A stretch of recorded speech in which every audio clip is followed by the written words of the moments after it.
everyone, and welcome back to Nicole Myths, Astrology, and Tarot. These are the secret code name New Moon in Aquarius Seeing Clearly readings. These were purchased by individuals. These are their personal readings. For those of them who got personal secret code names, they know which one is theirs. For everyone else, if you are drawn to one, there is most likely a message in there for you. I have no filter, guys. If you're new to the channel, I do not sugarcoat myself at all. I just read.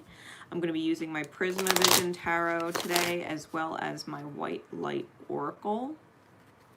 And we're going to get into this. All right, we are going to get into this. What do you need to see clearly? Secret code name, Garden Gnome, and those who would be drawn to this message. Now, gnomes are known for being quite magical, very mysterious, and mischievous. Okay, when a gnome gets an idea in its head, it becomes all-consuming idea. Even if it's something silly or something that would essentially cause trouble. Like a gnome would make it a point, like let's say the gnome got it in their head that they're going to tell a joke to a dragon. A vicious fire-breathing dragon. They're going to try and tell the dragon a joke. And it's like the first chance they get, no matter what the mission is, they're going to tell the dragon a joke. And it may go wonderfully or horribly wrong, you know, but it's like once they get the idea in their head, they have to do it. So you have either this quality yourself, and or it is mirroring in someone else in your reality. Okay, that once the idea is in their head, it has to be followed through no matter what, whether the result is good or bad or indifferent. Okay, so Spirit, please, for secret code name, Garden Gnome. What needs to be seen clearly for this new moon in Aquarius energy? What is going on? We got the Six of Wands, just flew out in the reverse.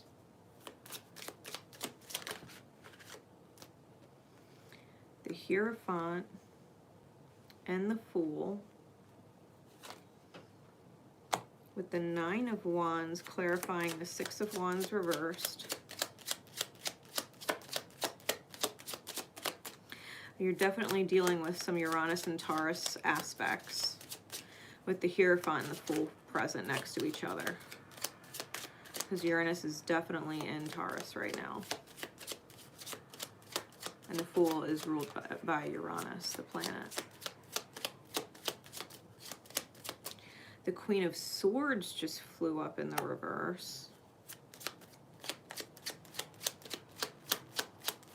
Give me one more, Spirit. Clarify the Fool.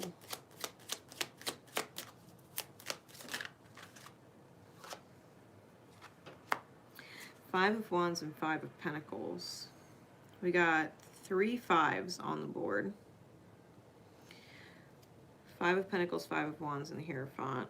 We have the Knight of Pentacles on the bottom and the Strength card on top.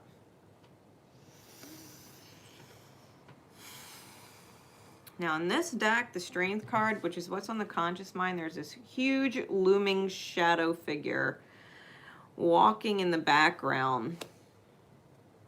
And all 5 lions on the card are roaring.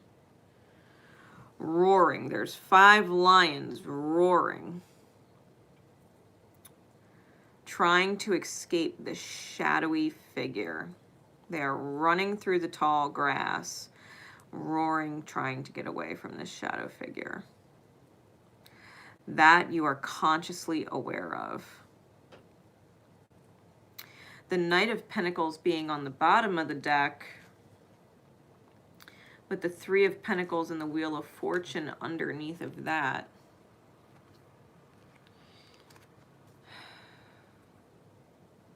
You're moving very slowly because of contracts or agreements.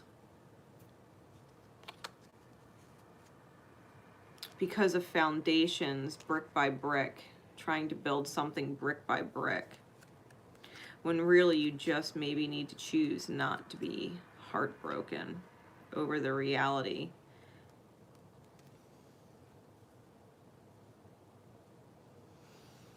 The Six of Wands in reverse is a loss, and with the Nine of Wands, it's the Wounded Warrior card, so you could be dealing with some Chiron energy. Uranus and Taurus might be playing on your own Chiron placement, okay, your natal Chiron. But it's taking losses. Taking losses and feeling defeated. Like every day dealing with the shadow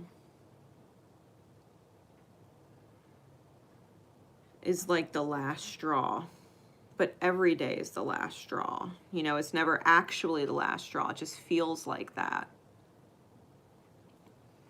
And you're constantly giving one more straw. It's almost like you got to reach this point of, I have no more fucks to give. Right?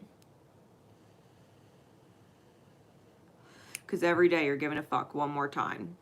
Giving a fuck one more time. Giving a fuck one more time. You got no more fucks to give is the conclusion you might ultimately need to reach. Because the Hierophant signifies someone you were potentially married to. Literally or in soul, that you felt that way about them. And that there's an extreme stubbornness there to be the student with the divine. That the divine would be stubborn and bullheaded and not remove you from this situation until you learn to remove yourself. Clarified by the Queen of Swords in the reverse. If you look at this card in the upright, you see the Queen here, this feminine figure with a mask and swords of truth on her skirt, donning the feathers of this very evil, in this deck, very evil goose, right, or swan, this very dark mother type goose. And she's tying its mouth shut, but it's in reverse. It's almost like allowing this, right, this massive shadow between the goose and the figure. I feel like their energies are sinking. And I say sinking S-Y-N-C, but it definitely sounds like sinking, or like literal sinking.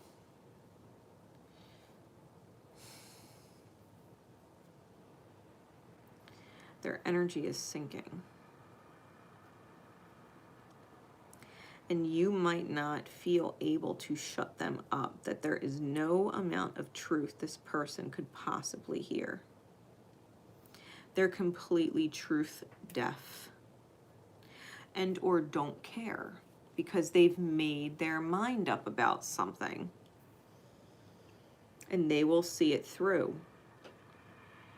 Especially if they swore like some kind of revenge on you or pain towards you,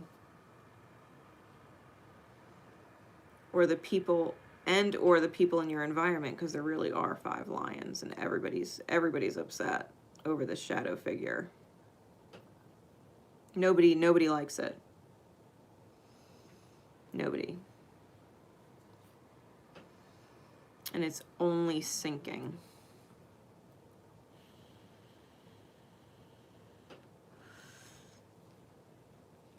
This might be someone who is verbally abusive. Okay. You might be dealing with someone who's verbally abusive. In which case, in your reality, you have to understand how your choice of words are in fact abusive to yourself and the people in the reality, especially if you're making excuses for someone. Or trying to convince yourself of needing more time. Because you're being too cautious, doing things brick by brick, when instead of building something brick by brick, you might just need to buy something pre-made. you know, instead of building the house brick by brick because you want it a certain way, you just say fuck it and buy it pre-made and save yourself the work, save yourself the back-breaking labor. Because the Five of Pentacles, that's what's what was being built, and you could see the person is completely out on the ground. They're completely out. They're down for the count. It's too much. It's too much work. You've got to be able to take a leap of faith with the Fool card. Your internal conflict is between being set free and flying free of whatever this shadow is, or feeling like you're energetically collapsing because you'll never actually finish it by yourself like this.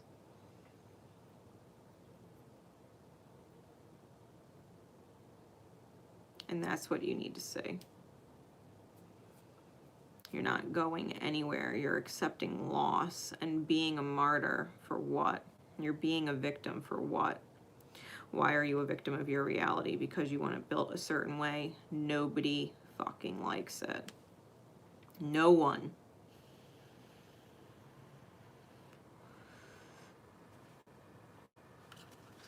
Go buy something. Go get something pre-made. You know what I mean? Like, this brick by brick stuff is gonna wear you the fuck out.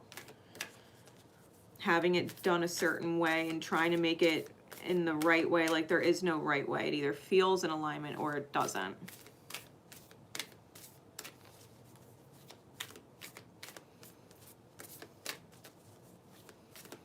What's the guidance, please, Spirit? What card above all others? For secret code name, Garden Gnome.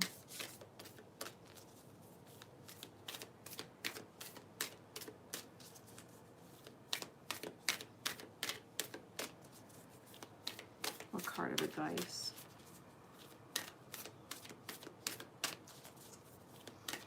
For Garden Gnome and those who would resonate to this message.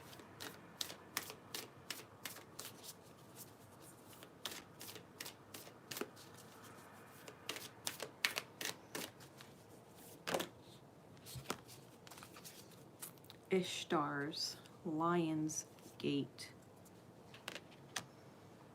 Card number 44. Talk about lions.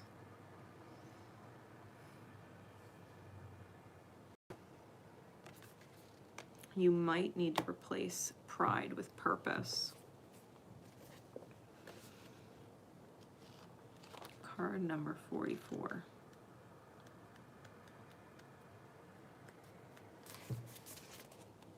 It says,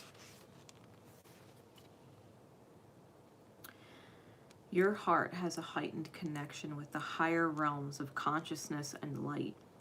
A blessing, empowerment, and positive omen shall enter your world. Doors will open for you. Abundance and prosperity are headed your way. Take care of your heart. Ask for spiritual assistance and call on your angels, and it shall be granted. Something negative is going to transform into something very positive.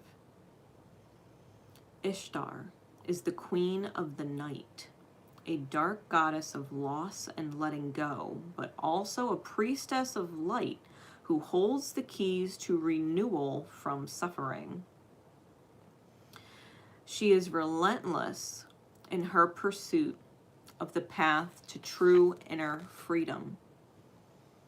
She willingly surrenders her attachments and her identities, even separating herself temporarily from her loved ones with such boldness and confidence that she crosses into realms where others dare not go.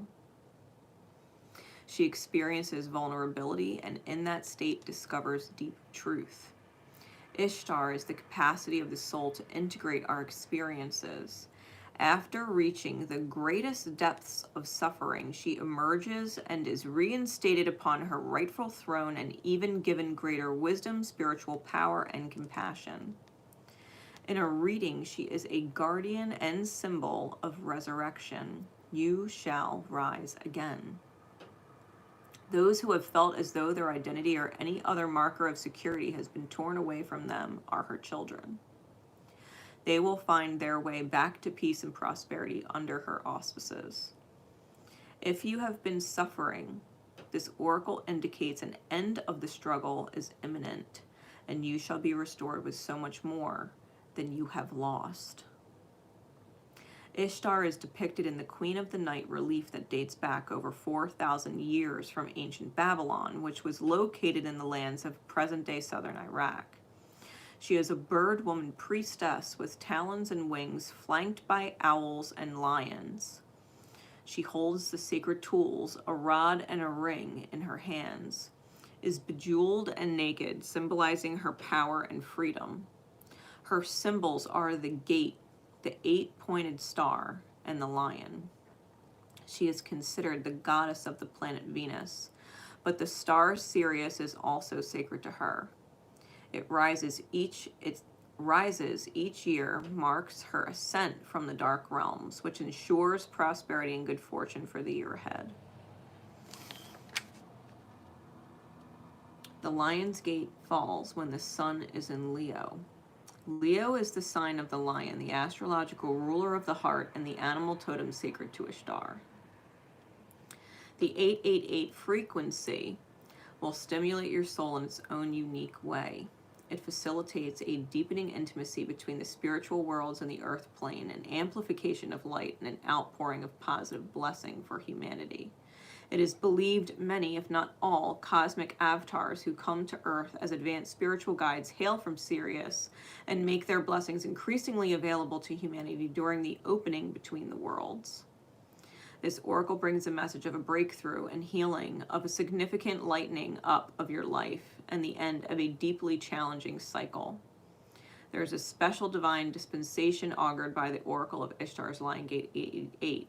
Where hope has been difficult to find or all seems lost, the light shall return and beautiful blessings are destined to unfold in your life.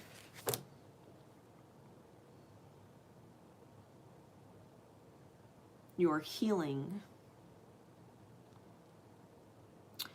the lightning of your life, is affirmed for you here when you take a leap of faith and courage to marry yourself and your truth, and to stop biting your own tongue about what is acceptable and what is not, because you are not a victim of your reality. You do not have to work yourself into the ground with people. You don't have to build it brick by brick and make it just so. You just have to do it. Get the ball rolling. And know that by the time this Lion's Gate energy hits, that you could be in a completely different energy inside and out. Because you are not alone in not liking what is going on. Nobody does.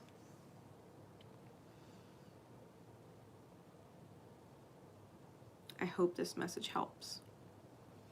That was secret codename Garden Gnome, and I am Grace Nicole Myths, signing out. My love and support is with you always. Remember to love each other, but to most importantly, love yourself.